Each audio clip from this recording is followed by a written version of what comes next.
नमस्कार प्यारे दोस्तों। आज हमें 7वीं कक्षा विषय हिंदी पाठ क्रमांक 4 शब्द संपदा, इस पाठ के दूसरे अंश को पढ़ना है और उसका स्पष्टीकरण समझना है। इस दूसरे अंश में पृष्ठ क्रमांक 36 से लेकर 37 तक यह दूसरा अंश है। कुछ भाषाओं के शब्द किसी भी से लेकर तुम भी शब्द संपदा के मालिक हो जाओगे, यहाँ तक यानी इस पाठ के आखिरी तक हमें इस पाठ का पठन और स्पष्टीकरण जानना है, समझना है। चलो तो शुरुआत करते हैं इस पाठ को समझने की।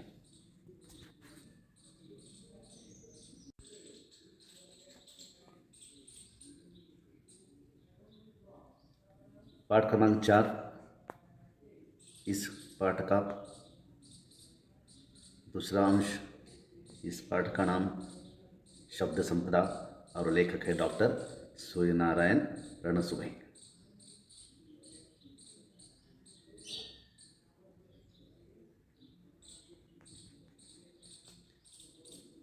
कुछ भाषाओं के शब्द किसी भी अन्य भाषा से मित्रता कर लेते हैं और उन्हीं में से एक बन जाते हैं। यहाँ पर लेखक कहते हैं कुछ भाषाओं के शब्द किसी भी अन्य भाषा से मित्रता कर लेते हैं और उन्हीं में से एक बन जाते हैं। इस प्रकार अनेक भाषाओं के शब्दों के आने से हमारी भाषा समृद्ध होती है। एक भाषा में दूसरी भाषा के शब्दों के आने से भाषा समृद्ध होती है। कुछ भाषाओं के शब्द किसी भी अन्य भाषा से मित्रता कर लेते हैं और उन्हीं में से एक बन जाते हैं। इस प्रकार अनेक भाषाओं के शब्दों के आने से हमारी भाषा समृद्ध होती है। जैसे आपके मित्रों में से कुछ ऐसे हैं जो सबसे घुल मिल सकते हैं, कुछ ऐसे होते हैं कि वे औरों से मित्रता नहीं कर पाते। ऐसे भी स्वभाव वाले कुछ तुम्हारे मित्र होते हैं। शब्दों का भी ऐसा ही स्वभाव होता है। शब्द भी इसी तरह के होते हैं। जैसे कि तुम्हारे मित्र, कुछ मित्र बोलने वाले होते हैं, बात करने वाले होते हैं, एक दूसरे से हंसकर बात करने वाले होते हैं। उसी तरह शब्द भी हंसाते हैं और एक दूसरे से बात कर सकते हैं। इसी तरह के स्वभाव वाले शब्द होते हैं। विशेषकर अंग्रेजी भाषा के कई शब्द जिस किसी प्रदेश में गए वहाँ की भाषाओं में घुल मिल गए। यहाँ पर कुछ शब्द यहाँ पर लेखक ने हमारे सामने प्रस्तुत किए हैं। जैसे बस, रेल, कार, रेडियो, स्टेशन आदि इस तरह के शब्द अंग्रेजी के यहाँ पर हम हमारी भाषाओं में इस्तेमाल करते हैं।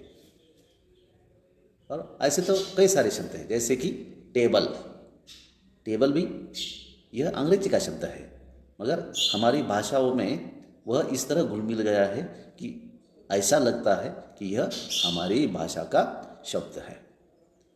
कहा जाता है कि तमिल भाषा के शब्द केवल अपने परिवार द्रविड़ परिवार तक ही सीमित रहते हैं। तमिल भाषा के बहुत सारे शब्द ऐसे हैं, यानी तमिल भाषा के शब्द ही ऐसे हैं कि वह सिर्फ द्रविड़ परिवार जहाँ तक है वहाँ तक ही सीमित रहते हैं, वह अन्य भाषा में जाते नहीं हैं। वे किसी से घुलना मिलना नहीं चाहते।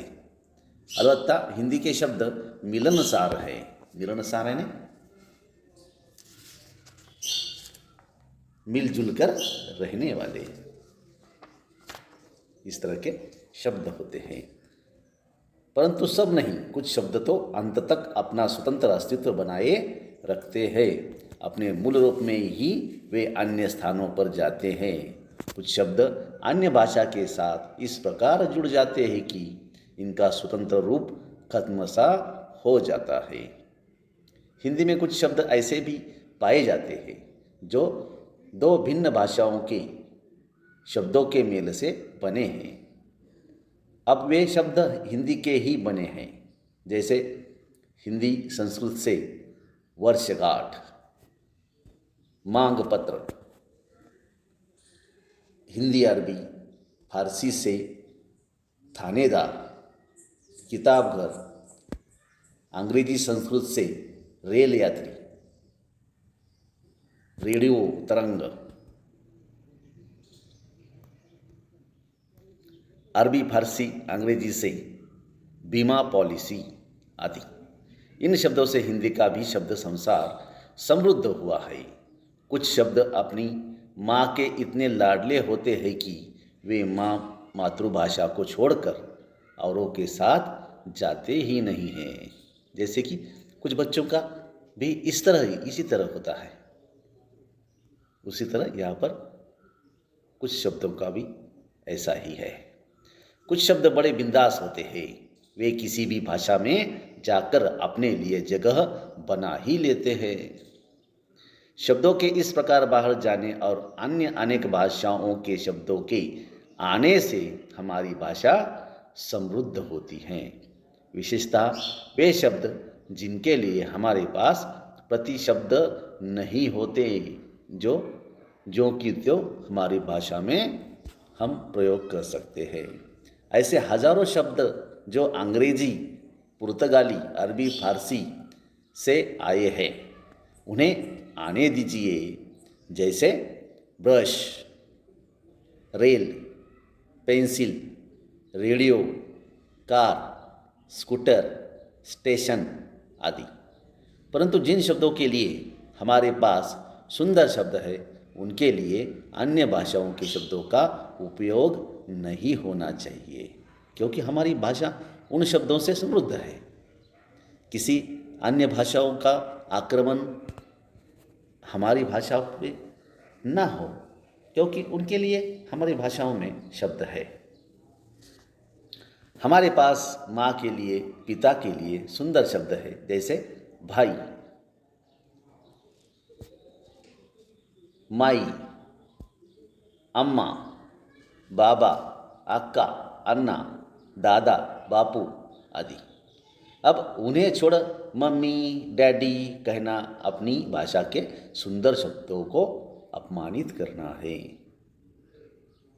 हमारे मुख से उच्चरित शब्द हमारे चरित्र, बुद्धिमत्ता, समझ और संस्कारों को दर्शाते हैं। इसलिए शब्दों के उच्चारण के पूर्व हमें सोचना चाहिए। कम से कम शब्दों में अर्थपूर्ण बोलना और लिखना एक कला है। यह कला विविध पुस्तकों के वाचन से, परिश्रम से साध्य हो सकती है। मात्र एक गलत शब्द के उच्चारण से वर्षों की दोस्ती में दरार पड़ सकती है। अब किस समय, किसके सामने, किस प्रकार के शब्दों का प्रयोग करना चाहिए, इसे अनुभव, मार्गदर्शन, वाचन और संस्कारों द्वारा ही सीखा जा सकता है। सुंदर, उपयुक्त और अर्थमय शब्दों से जो वाक्य परीक्षा में लिखे जाते हैं, उस कारण ही अच्छी श्रेणी प्राप्त होती है। अनाप शनाप शब्दों का प्रयोग हमेशा हानिकारक होता है। प्रत्येक व्यक्ति के पास स्वयं की शब्द संपदा होती है। इस शब्द संपदा को बढ़ाने के लिए साहित्य के वाचन की जरूरत होती है। शब्दों के विभिन्न अर्थों को जानने के लिए शब्दकोश की भी जरूरत होती है,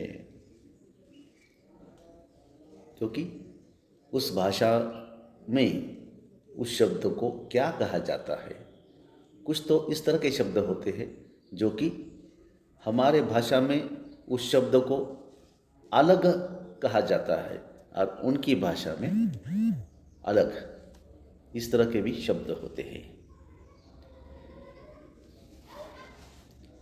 शब्दों के विभिन्न अर्थों को जानने के लिए शब्दकोश की भी ज़रूरत होती है।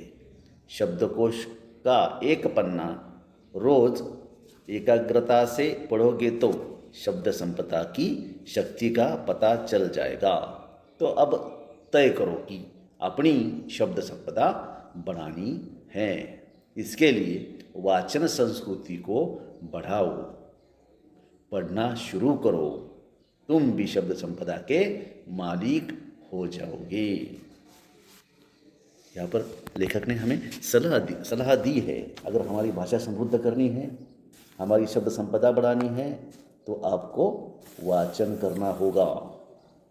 हर तरह के, हर भाषा के पुस्तक आपको पढ़ने होंगे, या कम से कम शब्दकोश भी आपको पढ़ने चाहिए, क्योंकि शब्दकोश से उस भाषा में किस तरह उस भाषा में उस शब्द का प्रयोग होता है और उस शब्द का प्रयोग हमारी भाषा में किस तरह करना होगा, इसका भी हमें, इसके बारे में भी हमें जानना चाहिए। इस तरह से यहाँ पर यह शब्द संपदा पाठ का दूसरा अंश खत्म होता है। हमने 2 अंशों में इस पाठ का खंडन किया था। उन दोनों का भी हमने अच्छी तरह से स्पष्टीकरण देखा है। आशा करता हूँ कि यह दोनों भी अंश आपको समझ आए होंगे, और अधिक समझने के लिए इस पाठ का अच्छी तरह से पठन करें, पाठ्य पुस्तक का वापर करें। इस पाठ में आए हुए कुछ नए शब्द हैं, उनका भी अर्थ मैंने यहाँ पर बताया है। अगर कुछ शब्द नहीं समझ में आते हैं तो मुझसे आप पूछ सकते हो, मुझे फ़ोन कर सकते हो। इस पाठ के नीचे दिए गए स्वाध्याय उसके बारे में पढ़ें और उनके उत्तर पाठ में से ढूंढने की कोशिश करें। ठीक है, तो प्यारे बच्चों, यहाँ पर आज हम रुकते हैं। कल फिर नया पाठ या इस पाठ के प्रश्नोत्तर पर भी हम चर्चा करेंगे।